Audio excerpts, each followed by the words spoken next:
Hi Beshi! Hi YouTube! Hello mga Beshi! Kamusta? Alright, so kung bago ka ngayon sa channel ko, ang name ko po is BeautyClick. And ang channel na to is about product review. It doesn't have to be always skincare. Meron din nga tayong food. Meron din tayong mga cleaning products, scents, ganyan. Supplements. And of course, mas marami talaga ang ating skincare products. Okay, so for today's video, I would like to share to you my thoughts about kung ano ang pipiliin mo na soap. Kasi yung iba nagtatanong kung bagay ba sa kanila ang niacinamide, or ang bagay ba sa kanila ay kojic, or ang bagay po sa kanila ay baka naman alpha-arbutin or gluta-charcoal or kung ano-ano pa. Kung gusto mong makinig sa ating topic for today's video, please stay tuned and see you after my intro.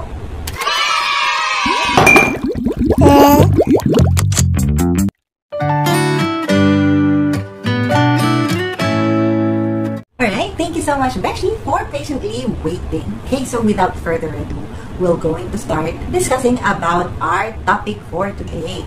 So maraming mga nagtatanong, alin ba ang mas bagay sa skin ko? Kung yung niacinamide ba na soap or ang arbutin na soap? Eh parehas lang naman silang nakakaputi. So which is which? Ayan. So I hope, Beshi, na makakatulong itong video na to para magbigay po sa inyo ng idea about kung ano ang mas maganda o kung ano ang bagay na soap sa'yo. Arbutin ba or niacinamide? Okay. So let's start po sa niacinamide. Okay. Ang niacinamide ay nakapagpapaputi ito and also nakapagpapalabo talaga yan ng mga pimple marks. So, ang dami-daming benefits ng niacinamide. Actually, ang niacinamide, isa ito sa ingredients na laging isinasama sa skincare. And kung meron ng skincare mo ng ingredients na niacinamide, ay panigurado, pak na pak ang niacinamide skincare mo, Beshi. Kasi sobrang daming benefits na naibibigay ng niacinamide sa ating skin. Okay. And aside from niacinamide, Beshi, meron pang isang namamayagpag na ingredients na if meron din na ganyan yung iyong skincare, ay paniguradong nakakaputi ito at nakakapag-even out ng skin tone. In fact, nakakatanggal ito ng mga peklat. Yes, Beshi? Opo, peklat. So, hindi lang ito pimple marks remover. Pati rin yung mga peklat, Beshi. Kaya-kayang tanggalin because yung whitening nito is very intense and ito ang arbutin. Ang arbutin, Beshi, ay karaniwang ginagamit kapag ang skin mo as well is nagsawa na sa kojic. Remember, if nagko-kojic soap ka, nung una pumuputi naman ang skin mo, nung una is okay naman. And then, syempre, for continuous use, hindi mo na bigla na nakikita na pumuputi ang skin mo. So, what I mean is, yung benefits na nakikita mo sa kojic soap mo is bigla na lang nawala. Maybe you're wondering why. You're using the same brand naman. Kasi yung kojic soap, Beshi, hindi siya pwedeng tuloy. So, magkakaroon siya ng adverse effect kapag sobrang tagal mo na siyang ginagamit sa skin mo. Especially kung ikaw ay acidic or if very high ang acidity ng skin mo. Yun, malalaman mo kapag halimbawa, nagsusuot ka ng mga relo. Yan, madaling magka-rashes. Or kung nagsusuot ka ng mga silver or mga gold-plated, ganyan, madaling mangitim, madaling ma-irritate yung skin mo. So, more likely acidic yung skin mo. So, pag ganun ka, Beshi, kapag kojic soap ang gamit mo, medyo mahihirapan kang magpaputi. At una, or at first, pwede. Pero pag tumagal na yun sa'yo, definitely, mas manimitim ka pa. On the contrary, na pumuputi ka before. So, ang gagawin mo, Beshi, is i-stop mo muna yan. And mamimili ka po ng other soap na babagay sa'yo. So, meron akong i-introduce na brand, Beshi, which is yung Very Happy Skin. Isa tong online shop. And meron din silang Shopee. Meron din po silang TikTok. Meron din yata silang Lazada. And actually, makikita mo ang brand nila na namamayagpag sa Facebook. Okay. So, I have two variants ng kanilang soap. So, ito ang alpha-arbutin nila and also ang kanilang niacinamide soap. So, dalawa po ang meron akong variant. Ayan. So, tamang-tama itong mga soap na to kung pagod na ang skin mo sa Kojic soap. Kung ikaw yung soap mo dati gumagana and then all of a sudden biglang nag-stop yung mga benefits na nakukuha mo sa kanya, and perfect na perfect itong dalawang soap na to, which is which. Okay? So, let's differentiate when you're going to use the alpha-arbutin and kailan mo naman pipiliin or when to choose the niacinamide soap. So, let's start with niacinamide. Okay?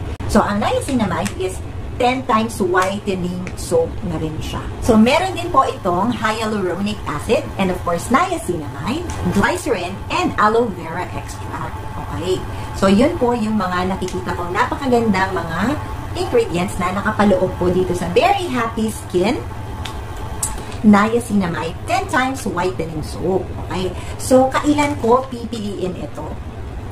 Gusto kong magpaputi and if gusto kong mag-glow yung skin ko at the same time. So, meron din itong anti-aging kasi ang niacinamide alone is anti-aging plus in addition of hyaluronic acid and also the aloe vera extract na very strong component when it comes to moisturizing and hydrating the skin.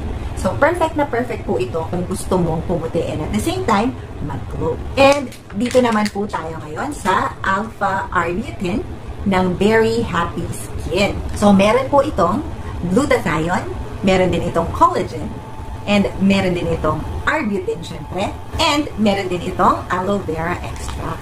So, itong beshi, it has a fast whitening effect.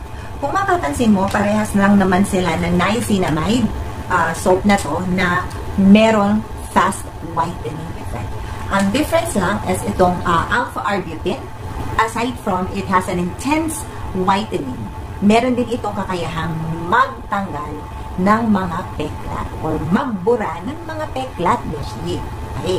So, kung meron kang mga matitinding pimple marks dyan and meron kang mga peklat, pwedeng-pwede ito. So, kung gusto mo ng intense whitening, as in buburahin lahat ng mga pinagdaanan mo, beshi, alpha-arbutin naman ang pipiliin mo. Ito ang kaibahan nila. Okay, so si alpha-arbutin, intense whitening, and scar remover na rin siya. And this niacinamide naman, 10 times whitening, and also added glow naman po sa ating skin. So, pwede mo rin sila actually pagsabayin or pag-alternate ang gamit. Wala namang problema to. So, napakaganda ng mga ingredients ng mga sabon na to, and mura sila. Okay. So, tignan ko muna ang kanilang packaging. So, it has 135 grams at ang cute ng kanilang packaging, diba? Ayan. And sa likod, makikita mo kung ano yung claims nila, kung ano yung ingredients nila, and kung ano yung directions. Makikita mo rin dito, beshi, sa pinakababa, yung mga social media ng Very Happy Skin.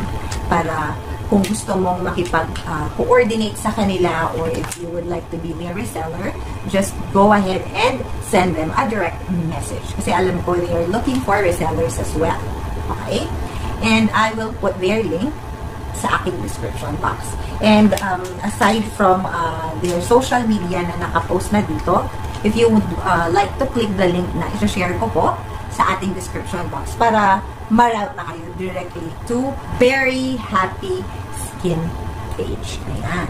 So, ganito po yung itsura ng niacinamide na soap. Ayan. So, andito yung expiration date niya. Okay. So, isa siyang ayan, puting soap. Okay. A rectangular soap na merong etch na Very Happy Skin here. Okay.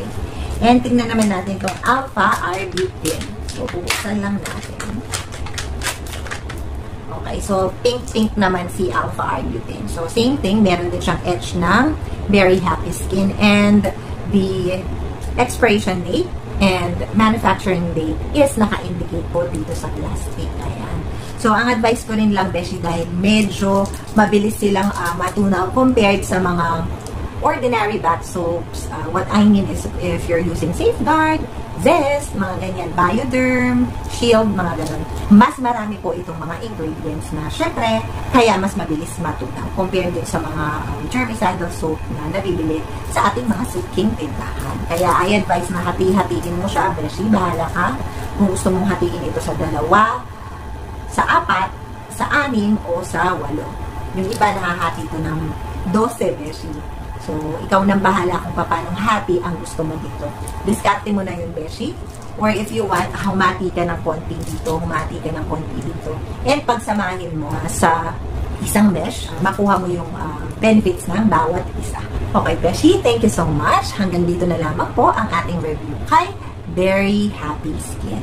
Okay, so maligo ka na and gamitin mo na either or yung kanilang alpha-arbutin or yung niacinamide nila. Or pwede mo rin pag-combine yung beshi. Ayan. So, huwag ka na mamblema ngayon, beshi, kung ano ang pipiliin mo or kung ano ang nababagay na soap sa'yo. Kung hindi na umi-effect yung current soap mo. Ayan. Might as well, give mo lang siya ng rest for about a month. Ganyan. Order ka muna ng isa sa mga to o itong dalawa na to, beshi. And then, try mo siya hanggang maubos. And then after that, bumalik ka sa dating mong soap kung gusto mo. And then yun, makikita mo uli yung benefits na gusto mo. Or yung dati mong nakukuha dyan sa soap na ayaw nang umepek sa'yo ngayon. Maybe, baka magdalawang isip ka na rin. Siyempre, makikita mo na kung gaano talaga kaganda itong mga to. Ayan, baka ayaw mo nang balikan, beshi, yung current soap na gamit mo rin. Pero syempre, nasa sa'yo pa rin yan, beshi. I'm just sharing actually yung thoughts kung ano nga ba ang mga soap na pipiliin mo if ever na magpapalit ka ng sabon. Okay, beshi, if you're new to my channel, please don't hesitate to subscribe. And also, you could actually click the notification bell para naman po updated ka sa lahat ng mga uploads na gagawin natin. Thank you, beshi, sa parati mong pagsuporta sa mga video na to. Always take care. God bless. Bye for now.